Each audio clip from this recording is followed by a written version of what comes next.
So before we start the simulation, let's first of all make a guess what we expect to see.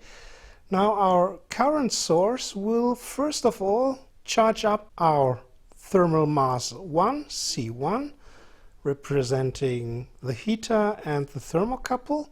And then with a little delay due to this RC time constant of R1 and C2, it will also start to charge C2, which represents our ceramic cylinder around the heater. And something else we expect, so this could become the time lag, or the thermal lag in time between the voltage, aka temperature, at C1 relative to C2, and we expect a voltage or thermal differential. Simply look here, we have a voltage divider R1 to R3, while C1 has the full voltage in steady state.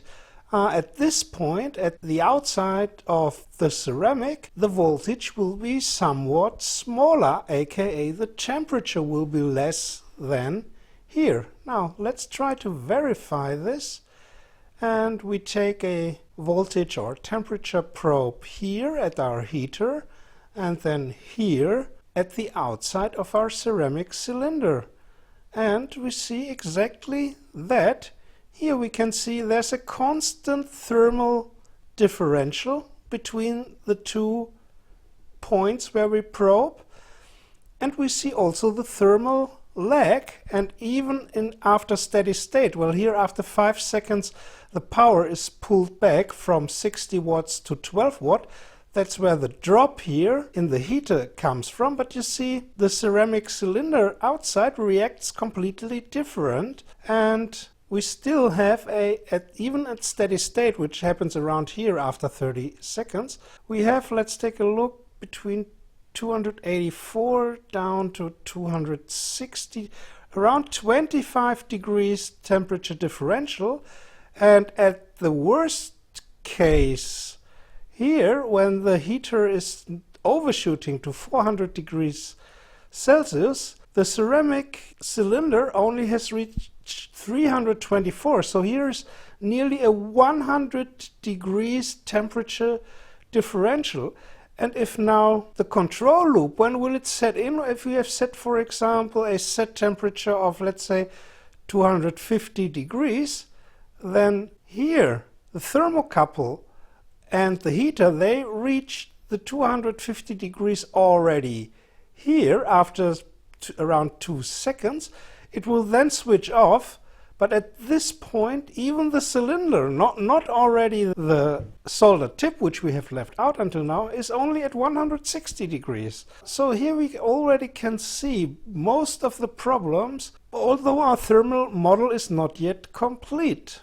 So I think this already gives some insight into where the problems come from and why every solder station gives wrong temperatures and has a thermal lag. And so now let's complete our model with finally the solder tip.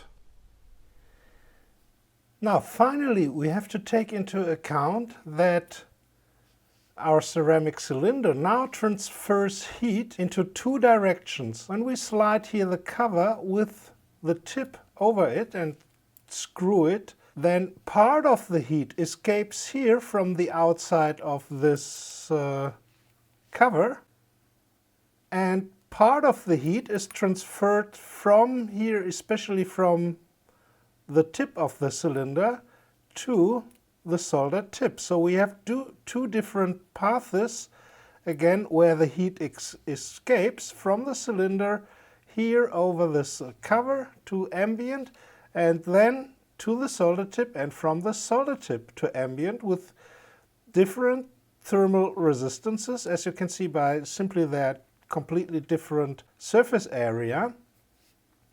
And we have this additional thermal mass of the solder tip. Now, how does this look in our thermal circuit diagram?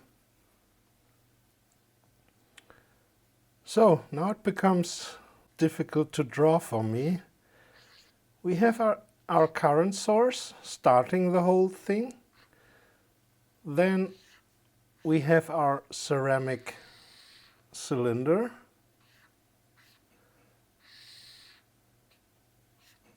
With the heater wire inside and the thermocouple at the end, with its own thermal mass of the heater and a thermal resistance going to the ceramic. Now then comes this kind of metal cover which holds everything together, and this will become the tip, which basically touches the ceramic cylinder only at this contact surface, perhaps only at a few points, and it tapers off into its chisel tip. So now the heat flows in two directions from the cylinder. First, here from the ceramic into the solder tip, again with a different thermal resistance, and the tip itself has its own thermal mass and its own thermal resistance to ambient, because the tip is of course sitting in free air. But there's another way for the heat to escape, and that is here over the outside of this metal thing here. And so the heat escapes here at the solder tip, but a lot of heat also escapes here this way. And so we have a second thermal resistance, and this cover has its own thermal mass and its own thermal resistance going to ground or to ambient. So this looks at first a bit complicated, but we can, for example, add up a few resistors and make some simplifications. So the equivalent circuit is a bit simpler. We have our current source, then as always the thermal mass of our heater. From there it goes with a thermal resistance to our cylinder, and we add up the thermal mass of the cover, the metal cover, and from there it escapes to ambient. So this is basically the ceramic plus the metal cover. And the second way is here with an additional thermal resistance to the tip, that is this one here, and the tip again has its own thermal mass and its own thermal resistance to ambient. So this represents the tip. Here we have heater, ceramic plus cover, and so it's not that complicated at all. It's just a chain of RC combinations, and we'll put this into LT-Spice and see what the simulation of our final simplified model will give us. So this is how it looks like in LT-Spice. You can see we have our heater plus thermocouple. Here the representation of the ceramic tube and the outer shell cover metal thingy. And finally here the solder tip. And the values are already tweaked in a way that they represent around the behavior of the Etten solder station or the Etten solder iron.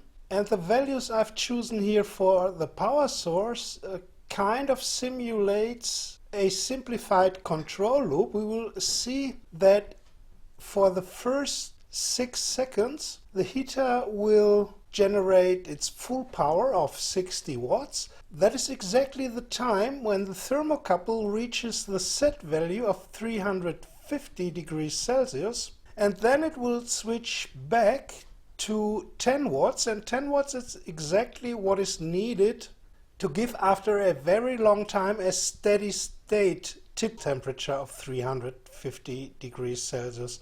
So this is of course not the real behavior of a control loop, but we will see that we can gain some interesting insights into what's happening. So this is how the temperature at the thermocouple is rising here to 350 to 360 degrees. Then comes the pullback of the power from 60 to 10 watt. Of course, the temperature then very fast is falling again, and then it starts to rise again. And what do we get at the tip?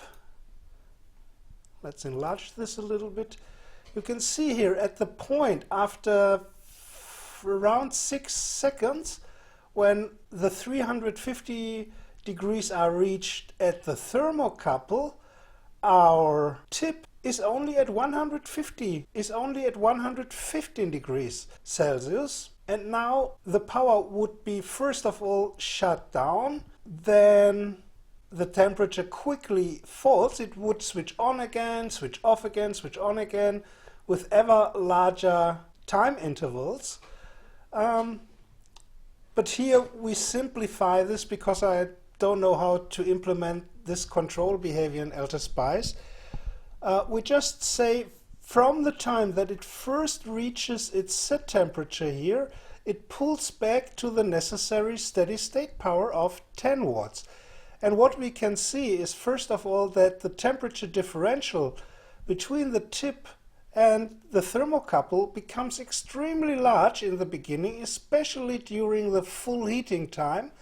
Then the differential becomes slower, but what we also see is not only that the differential from this point on remains constant at, let's take some values from 233 minus 193, around 4 degrees temperature differential, but also we see this thermal time lag. So this simplified control loop behavior extends the necessary time until the tip has finally reached its set temperature, which is still 40 degrees below what it should be. But we can say around here, after 5 minutes, we've reached a steady state, and an acceptable close range here only after 2 minutes. And believe me or not, this Athens solder station really takes at least 1 minute, if not 2, to reach something near the set temperature. So this is not so far off the true behavior of, let's say, badly designed solder stations concerning the control loop. This behavior is quite typical. In the more expensive and the better ones, this behavior is less pronounced, but it basically shows the same characteristic. And now let's tweak our simplified control loop to parameters that would give an optimally fast reaching of the set temperature at the solder tip. Therefore, we increase the steady state current to 11 amps or watts in thermal speaking. We extend the full heat on time from 6 to 14 seconds and see how it looks then. And that's near the optimum. Look, the heater pushes full power for 14 seconds into the whole assembly, and there you can see no overshoot and no undershoot. So this is the minimum time for the tip to reach its final temperature, and you can see there is no more leveling off, etc. It has reached its final temperature in the shortest possible time. The disadvantage is the heater itself heats up to 570 degrees Celsius above ambient.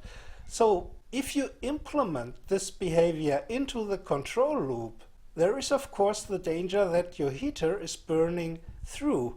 But there is certainly a compromise, and I've really experienced this once, where the connection of my home I think it was a desolder iron, the thermocouple connection was loose, and so it heated on forever and forever until I realized that the solder iron was already glowing red hot, and then finally the heater melted down.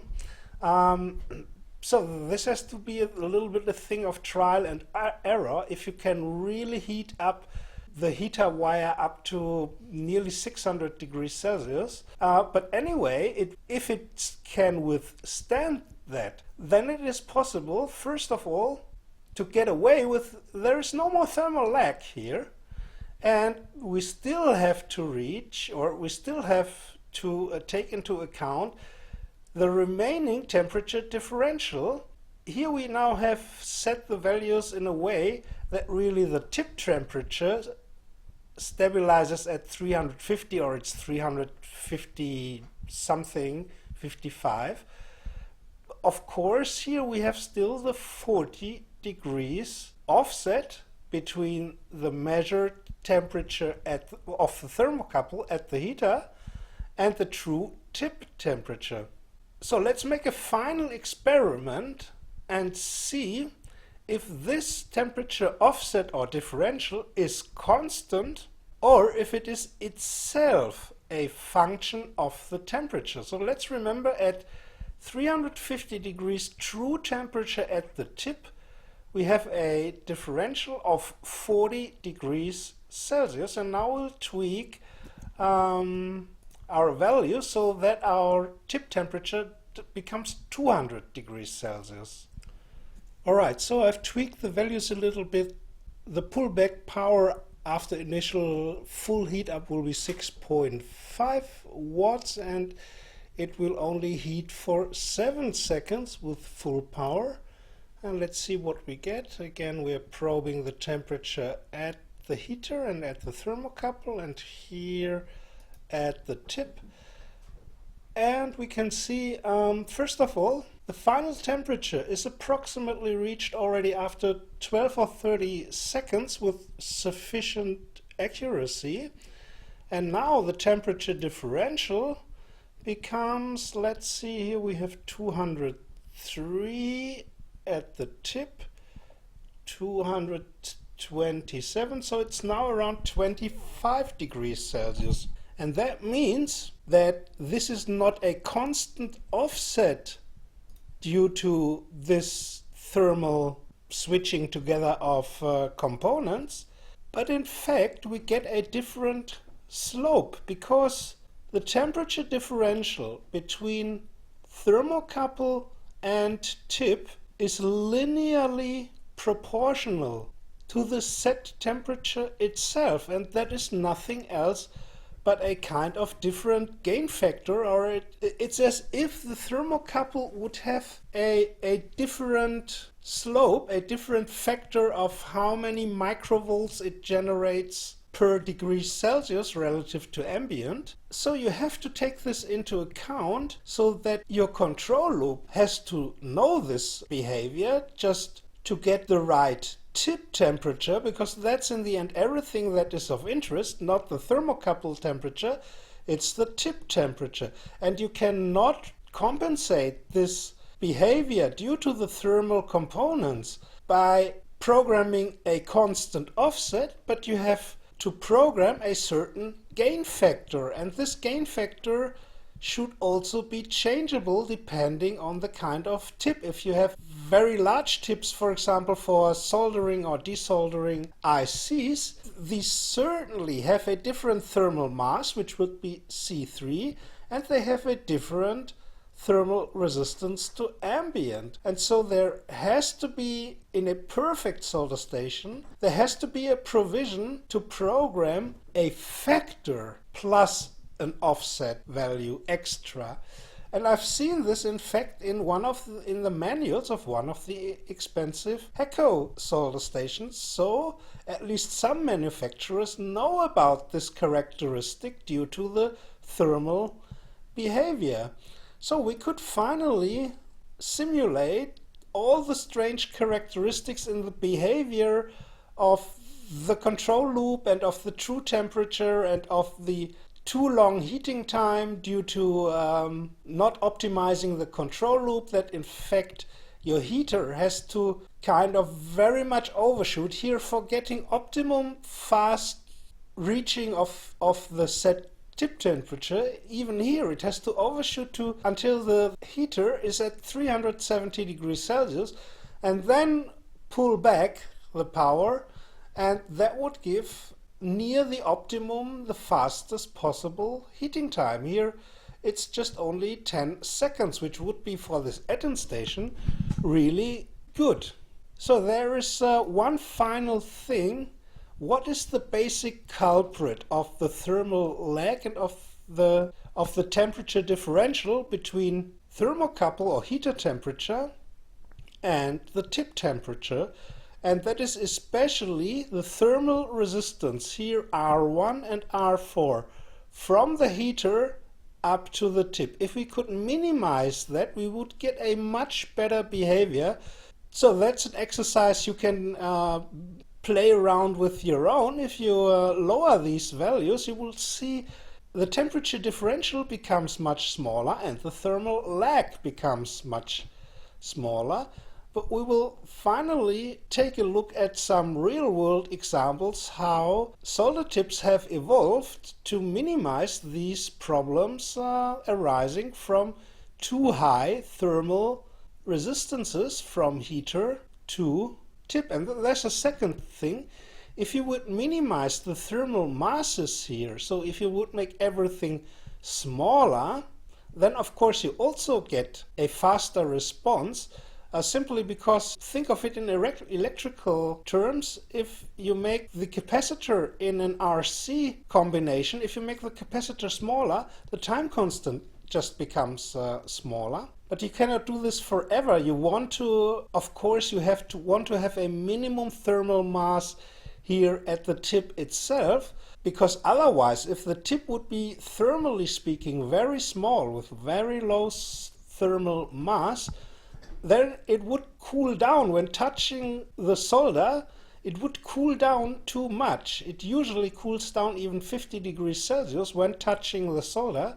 But if the thermal mass would become too small, it would cool down instantly below the melting temperature of the solder. So that's also not wanted. So two things to do. Minimize the thermal resistances here that go from the heater to the tip.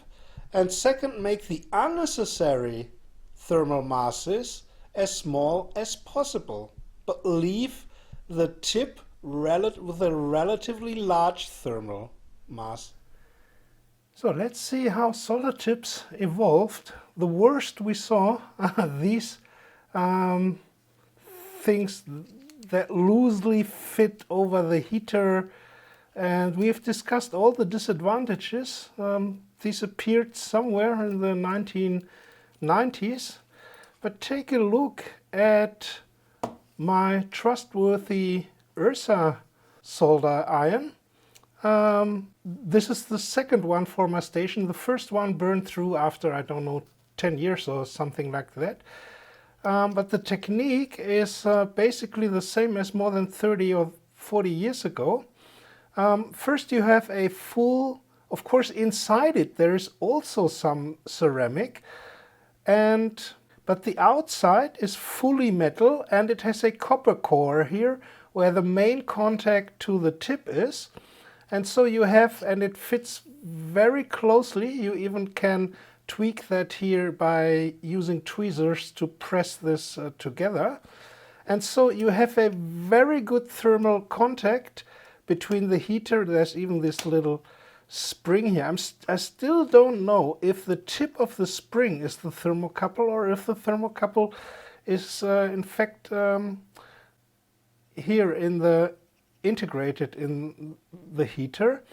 And you can see the thermal contact is much better. The thermal resistance is much lower. And this thing, the electronics for the station, I always wondered why the sensitivity they gave for the thermocouple is not exactly like a type K one. It's also not like a type C one.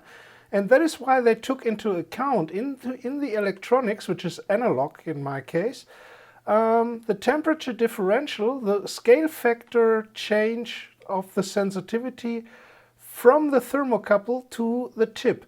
And I've measured the temperature here from set value to true tip between 180 and 350 degrees, and I've found absolutely no difference. And this thing heats up, although it has only 60 watt of power, it heats up much faster than this 80 watt iron, where the solder station also delivers 80 watt.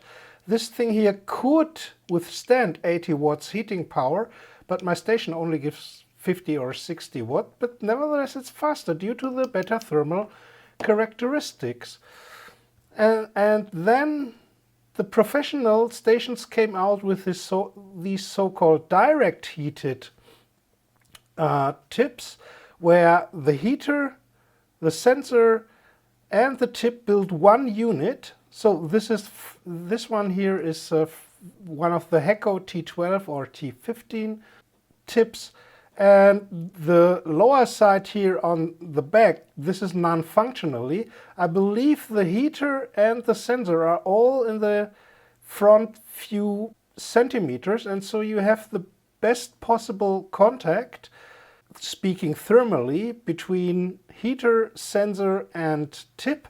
So these give a much better performance, faster heating and less temperature differential, less thermal lag. And this is from our JBC station. You can see it's still smaller, has smaller thermal mass, so this heats up still quicker. They claim from standby temperature, like it is, I think, 200 degrees Celsius, to working temperature in 2 seconds, and this is nearly true. I've measured it's around 3 seconds, but that is very fast. And you can see they have minimized the thermal mass here where it's unnecessary, but the tip itself has a relatively large thermal mass, so exactly how you should do it, so that when your tip touches the solder, the temperature doesn't drop very much, and you can really solder one point, the next point, the next point, without having a too large thermal drop and thermal lag. Because also here, the sensor needs some time to sense the temperature drop at the tip when you start soldering, but due to the minimized thermal characteristics or optimized thermal characteristic, it starts reheating very fast, so that you can really solder one point after another without getting any problems. That's not so good with the Hecko tips. It's okay, but the JBC tips are really better in that point. So that was it, to do some investigations where the temperature problems come from and how you can optimize them.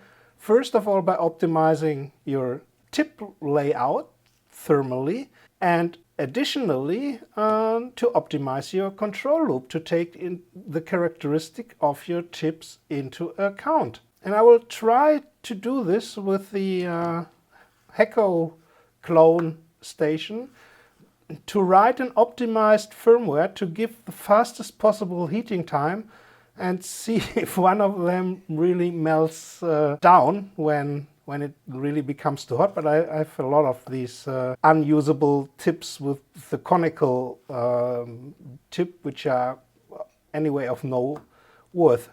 So thanks for watching. If you liked it, please give it a big thumbs up, and if you learned something, you can support me on Patreon, and see you next time. Bye from Roger. Bye from Kanka Labs.